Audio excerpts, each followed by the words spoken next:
limitado a fragmented insumos access básicos. to to basic necessities, alimentos, food, medicinas, medicines, agua drinking potable, water, no puede seguir siendo la norma. cannot continue to be the norm.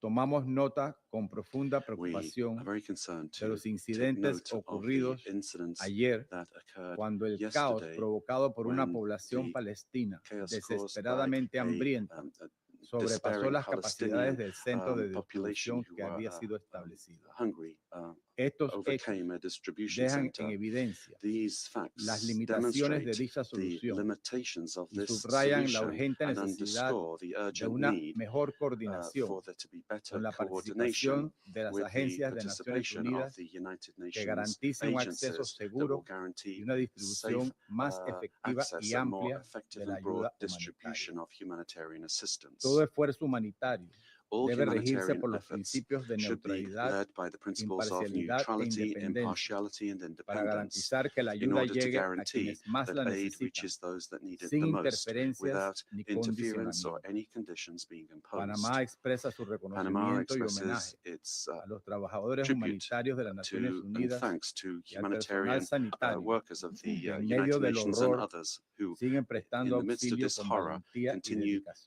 to provide Su labor assistance with representa una bravery. luz de Their esperanza work en is a medio del flicker of hope sufrimiento. in the midst of suffering. Señor presidente, Mr. President, Panamá reitera su llamado Panama urgente reiterates its a urgent detener la call for espiral an de end to be put sufrimiento to the de suffering of israelíes y the palestinos. spiral of suffering of Es la Israelis and oportunidad de salvar Palestinians. vidas, The time has come to de save permitir que la lives, ayuda to humanitaria allow llegue sin unimpeded impedimentos y de access for lograr la humanitarian liberación digna, assistance and to bring inmediata about the e dignified, incondicional immediate, and de unconditional quienes aún release permanecen en of those who cautiverio. still remain in captivity. No hablamos solo We de un are cese not de just speaking about hostilidades, a cessation of sino de un hostilities, but despertar rather a moral, moral de awakening, recuperar la noción básica de que a toda vida restoration humana of the basic cuenta. notion that every El human futuro life de Gaza matters. no The puede future of continuar Gaza cannot secuestrado continue por to el be held extremismo de hostage Hamas to the ni extremism por of su intención Hamas expresa de atemorizar al by pueblo its israelí express intention para to mantenerlo terrorize the rehén de Israeli sus people amenazas. and keep them El hostage futuro to de their Palestina e threats. The Israel future of no Palestine puede and seguir Israel siendo cannot rehén del continue miedo, to be del hostage to odio y de fear, la hate, desesperanza. and despair.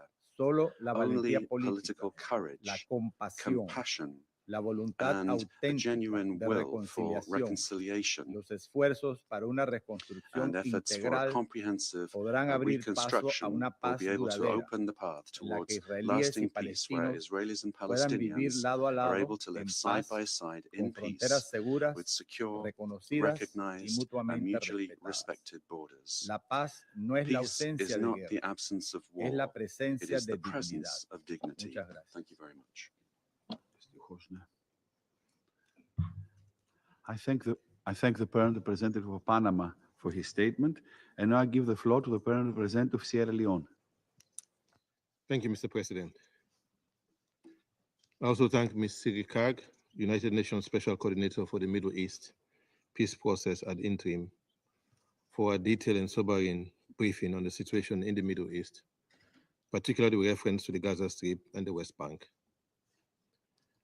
I also acknowledge the compelling contribution of Dr. Farouz Sidwa. Mr. President, while Sierra Leone acknowledges the fragile but incremental progress in Syria and Lebanon, the unfolding catastrophe in Gaza and the persistent violence in the West Bank remain matters of grave and urgent concern. The past months have witnessed one of the darkest moments for civilians in Gaza. The persistent obstruction of life-saving humanitarian aid, systematic destruction of civilian infrastructure, and widespread loss of innocent life have breached not only the bounds of humanitarian concern, but also raised serious questions of accountability under international law. The prolonged blockade and the military operations by the Israeli Defense Forces have rendered over 80% of the territory either under evacuation orders or de facto inaccessible. These actions have created catastrophic conditions that imperil the survival of the civilian population and heighten the risk of starvation, malnutrition, and lawlessness. The month of May alone have seen hospitals, such as the Indonesia and European facilities in Gaza, struck by attacks, further diminishing access to urgent care. The repeated targeting of healthcare infrastructure and personnel is a clear violation of international humanitarian law and must cease immediately. Civilian objects must never be used for military purposes, nor civilians used as human shields. The protection of civilian lives must remain a cardinal principle for all parties to the conflict. In the West Bank, the upsurge in settler violence, forced displacement, and destruction of property, particularly in Tulkarem, Jenin, and Tobas, is deeply concerning.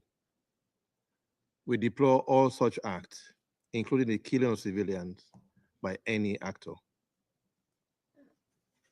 Mr. President, the toll on civilians in Gaza, especially women and children, continues to shock the global conscience. Sierra Leone stands firm in its commitment to the UN Charter and to the fundamental principles of peace, justice, and human dignity. Accordingly, we must collectively recognize that the situation unfolding in Gaza now bears many of the hallmarks of mass atrocity crimes. The risk is not theoretical. It is real, credible, and escalating. Given our experience, we understand too well the consequences of delayed international action or inaction. We also recall with painful clarity the global failure to prevent the mass atrocities in Rwanda and Srebrenica, subsequently declared as genocide by competent international courts.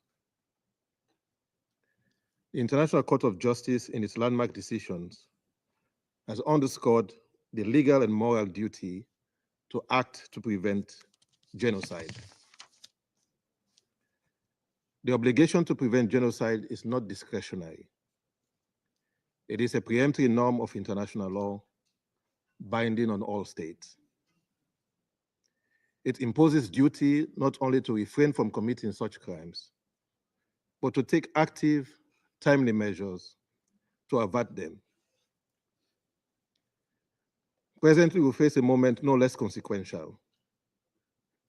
We are deeply alarmed by the consistent report of indiscriminate bombardment, destruction of vital infrastructure, deprivation of humanitarian assistance, and inflammatory rhetoric.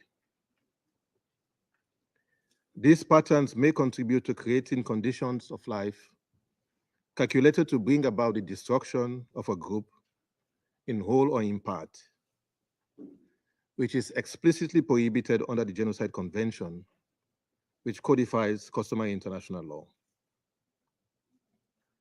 We therefore call for the immediate and unimpeded humanitarian access and for urgent international action to forestall further deterioration of the situation.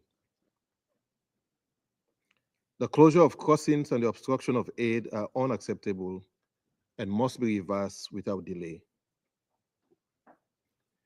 The complicity of the international community must not be repeated. Further, the provision of humanitarian aid must be fully aligned with the established humanitarian principles of humanity, neutrality, impartiality, and independence.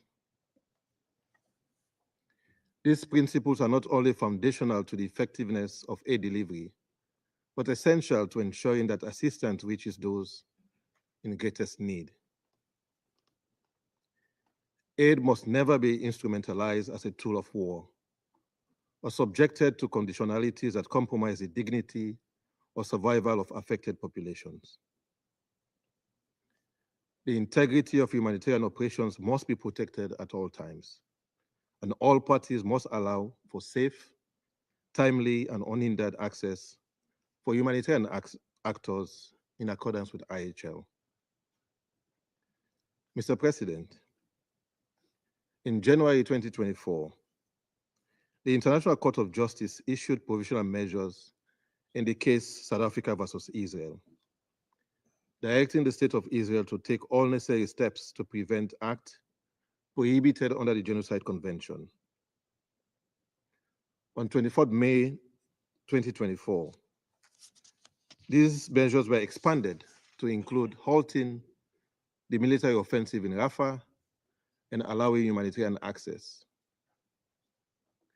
Sierra Leone underscores that these orders are binding. Compliance is not a matter of political discretion, but a legal imperative.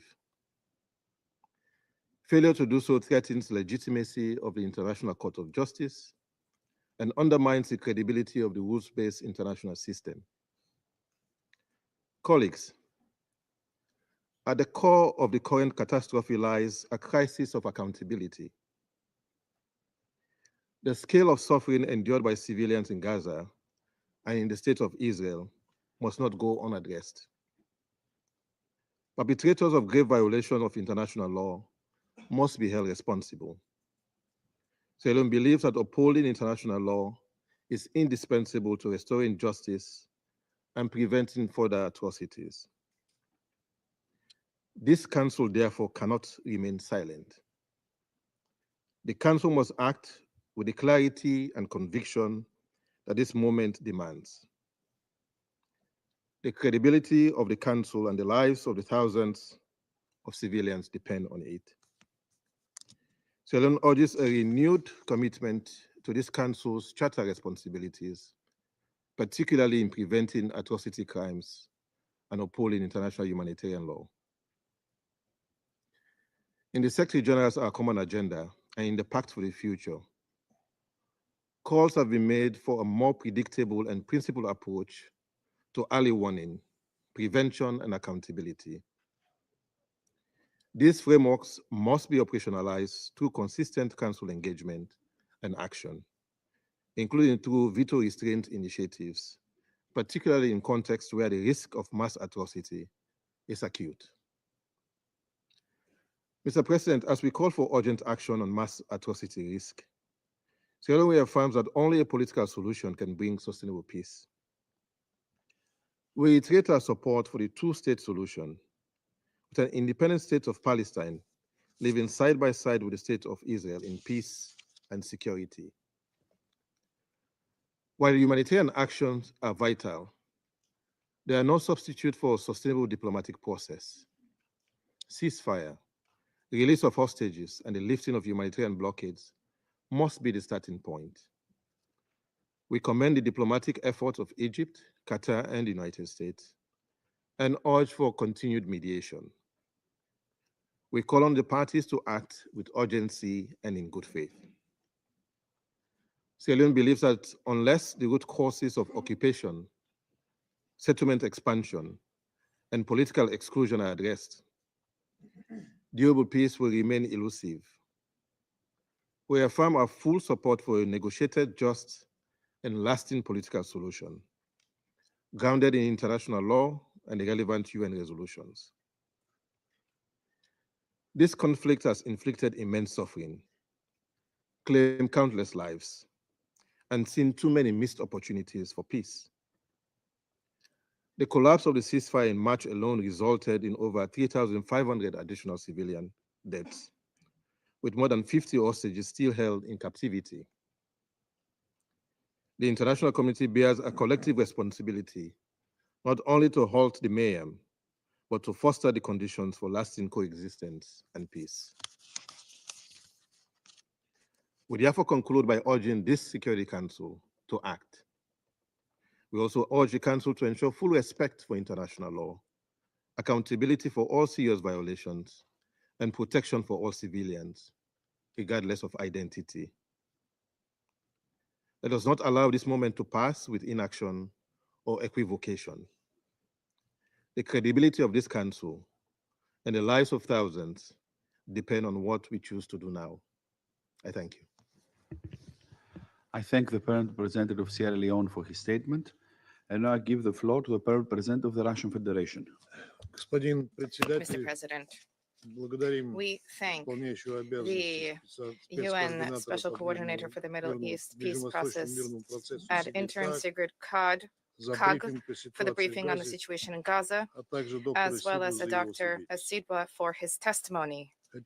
We wish to take this opportunity to extend our solidarity with the humanitarian coordinator, Tom Fletcher,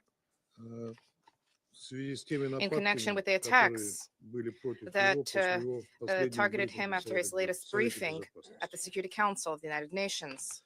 Mr. President, every new day brings with it tragic news from the Palestine-Israel conflict zone. News headlines are broadcasting the horrific shattering of new records, the number of dead children and women, journalists, humanitarian workers is staggering. Strikes targeting schools and hospitals are no longer shocking to anybody. They have long ago become the living nightmare of the residents of the Gaza Strip, and one can only guess at the conditions being endured in Gaza by those who stand ready to selflessly fulfill their humanitarian duty before the Palestinian people. Despite this, the hope for the possibility of a peaceful resolution to the conflict and the restoration of the January deal, which has been kindled by reports about the intense efforts undertaken by mediators, this hope was still alive. However, this hope was not fated to come to pass. On 16 May, Israel launched the Gideon's Chariots operation, which has further exacerbated the suffering endured by peaceful Palestinian civilians. The biblical name belies the brutal aim of this operation, that is control over all of Gaza, the cleansing of the north of the enclave, of the north of the strip from its residents, and their forcible displacements to the south. Already today, the IDF controls 77% of the territory of the Gaza Strip. With the resumption of hostilities in March, nearly 4,000 Palestinians have been killed, and since October 2023, nearly 54,000 people have been killed, 123,000 have been wounded. The military operation has in no way yet helped to resolve the issue of the hostages. The only hostage who was released recently, the U.S.-Israeli citizen Idan Alexander, was handed over by Hamas representatives as a gesture of goodwill. Another 33 hostages were able to return to their homes and reunite with their loved ones as a result of a deal which was reached in January. And the fates of the other hostages against the backdrop of the active military operations in the Strip remains uncertain. Mr. President, the untold suffering endured by the Palestinian population and the remaining hostages is the result of the humanitarian blockade of Gaza, which Israel imposed on 2 March. Despite the sporadic weakening by the Israeli side of the blockade, as a result of which last week permission was granted for the entry of 400 trucks with assistance, despite that, the blockade has effectively been ongoing. Assistance which is permitted to enter is merely a drop in the bucket against the backdrop of the staggering needs. Let us recall, even before the blockade, in order to meet and address the humanitarian situation in the Strip, there was a need to bring in at the minimum 600 trucks every day. Today, the situation is far more catastrophic. Food supplies are dwindling. Most medicines and medical supplies have been depleted, and there's an acute shortage of fuel in order to provide for operations of basic infrastructure. People are desperate.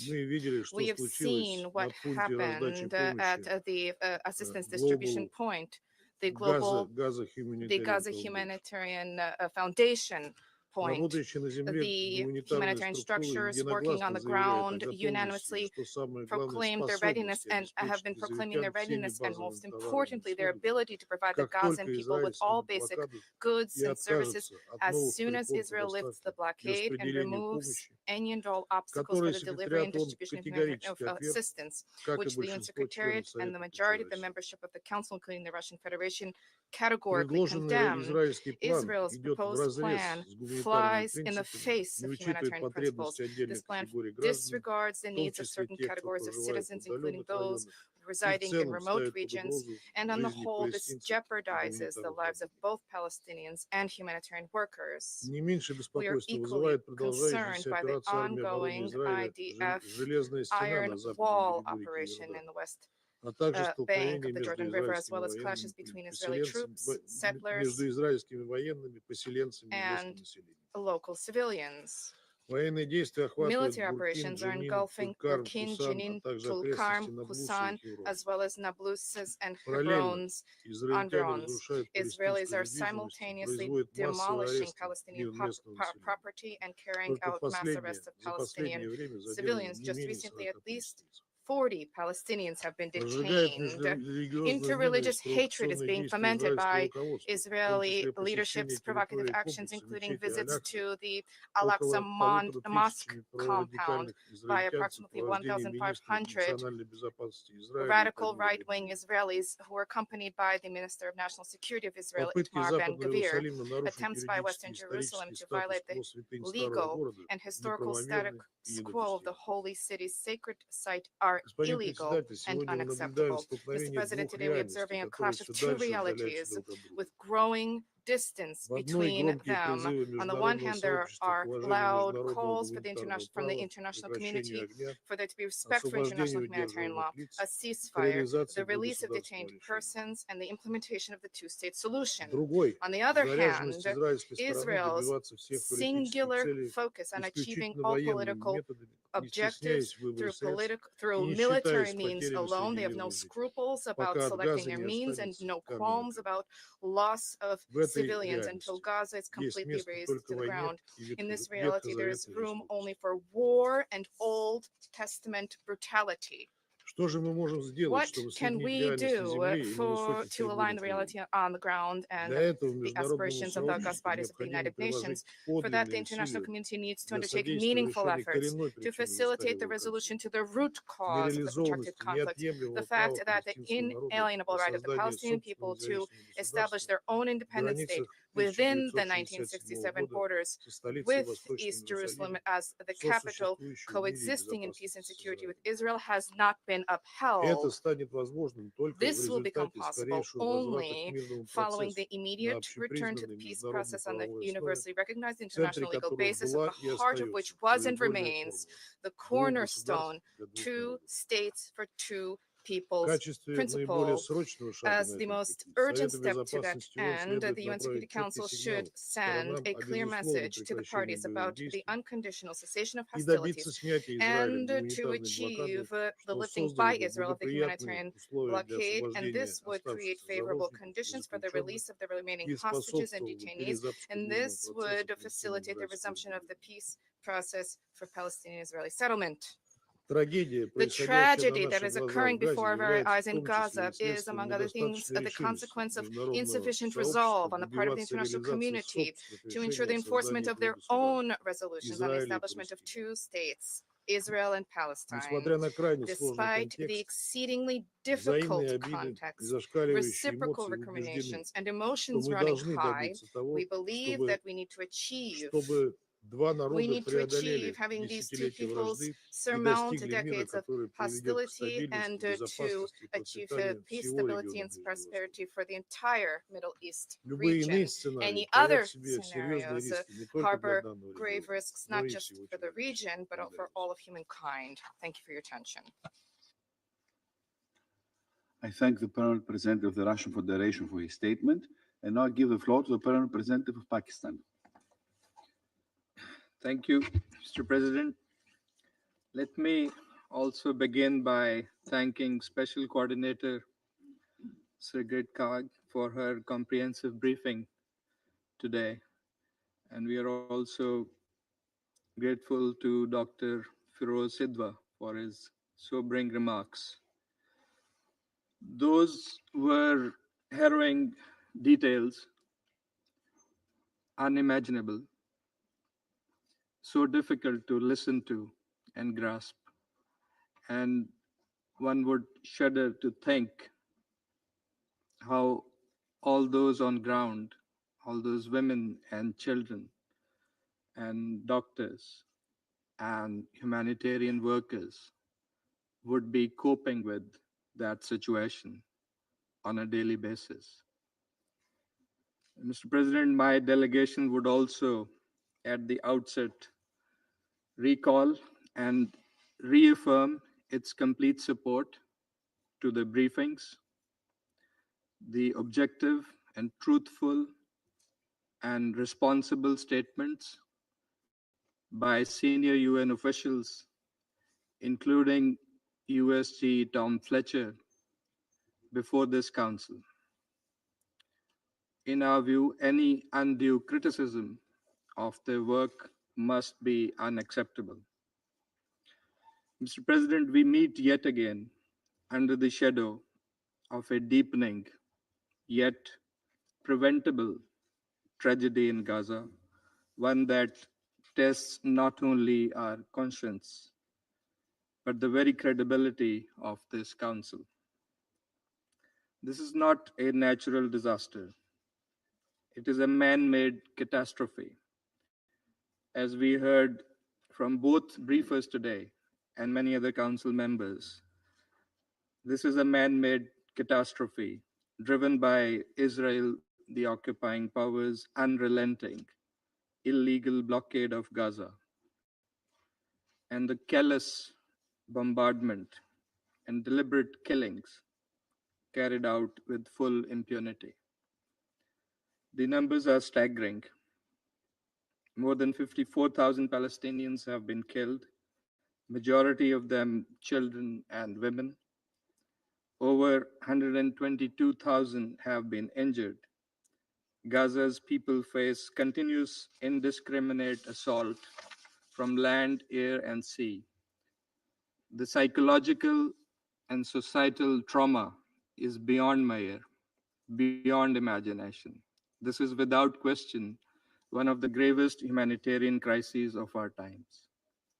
Mr. President, how many more atrocities must be committed before this council does what is right, morally, legally, and under the UN Charter? Words of concern are no longer enough. The time to act, the time to prevent genocide is now. As Dr. Sidwa said, we must not allow these atrocities to be normalized, for that would be an affront to international law and human dignity. To grasp the scale of this catastrophe, let me highlight 4 urgent dimensions of the suffering in Gaza. First, the health and medical system has collapsed.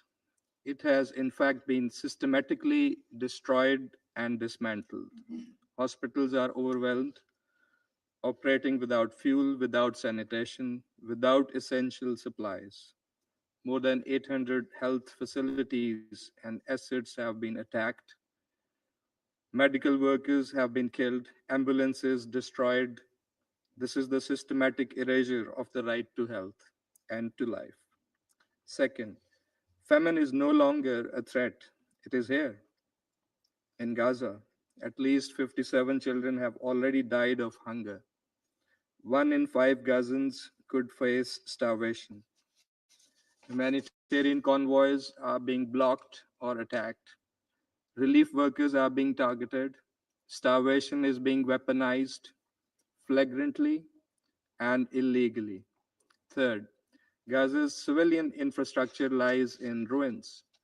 Water systems are destroyed, electricity is cut, communications are blacked out, more than 80% of homes have been destroyed. Most of Gaza now lies within a militarized zone. This is not collateral damage. It is deliberate, orchestrated destruction designed to break the will of the Palestinian people to survive. Fourth, the toll on women and children is unspeakable.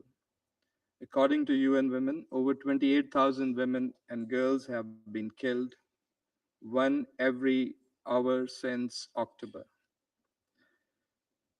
50,000 women are pregnant. Next month, more than 5,000 will give birth, many in tents, on the streets, without electricity, clean water, or medical care. And while Gaza is being decimated, the West Bank remains under siege. Displacement is rising. Movement is restricted. Violence by settlers continues unchecked. In just the past 4 months, Israeli occupying forces have killed more than 130 Palestinians. Homes are being demolished. arbitrary arrests continue. We also strongly condemn the provocative visits by Israeli officials to the Al-Aqsa Mosque compound, violations of the legal and historical status quo. These inflammatory actions threaten to ignite wider regional tensions. The sanctity of Al-Aqsa must be upheld in line with international law and UN resolutions. Mr. President, against this grim background, we call for four urgent steps. First, an immediate, unconditional, and permanent ceasefire. Resolution 2735 must be implemented in full. All attacks on civilians must end. We support all efforts, all continuing efforts to restore the ceasefire. Second, the full and immediate lifting of the Gaza blockade. Humanitarian teams must operate safely and without obstruction. The current trickle of aid is wholly inadequate and unjustifiable. This Council must demand immediate and unconditional removal of all restrictions on the entry of humanitarian aid into Gaza and its safe and unhindered distribution at scale, including by the UN and humanitarian partners, including UNRWA, throughout Gaza Strip in full compliance with international humanitarian law. Third, any forced displacement of the Palestinians from the Palestinian land must be strongly rejected. Fourth, we must address the root cause, the prolonged occupation and denial of the Palestinians' right to self-determination and statehood. A just peace demands a two-state solution based on pre-1967 borders with Al-Quds al-Sharif as the capital of an independent and sovereign Palestinian state. The conference next month, to be co-chaired by France and Saudi Arabia, offers a unique opportunity to move concretely and irreversibly in that direction, an objective that is clearly supported by the overwhelming majority of the international community. Mr. President, while that action will take place in the General Assembly, this Council cannot remain a bystander. It must act in accordance with its mandate to protect civilians under siege, to uphold international law, and to speak and to be on the side of the oppressed. The time for equivocation is over. There is no justification whatsoever for the human suffering of the Palestinian people. Yes, we agree. Enough is enough. The cries from Gaza cannot continue to be met with silence. The world cannot afford another day of inaction. History will surely not absolve us of our responsibility. Mr. President, the sense around the table is clear. The urgent asks are so evident. Ceasefire, release of hostages, humanitarian action, and protection of innocent civilians. All of this is doable. We call on all Council members to come together, to act through a resolution, to promote this objective in the immediate term, and to help create an environment conducive for the June conference and ultimately towards a just and lasting settlement of the Palestinian question. I thank you. I thank the Permanent Representative of Pakistan for his statement, and now give the floor to the Permanent Representative of China. Thank you, President. I thank the Special Coordinator at Interim CARG and Dr. Sitwa for their briefings. Since May the 16th, Israel has continued to intensify its military offensive in Gaza, which has completely destroyed large, densely populated areas and caused the death of more than 1,000 Gazans in the past 2 weeks alone.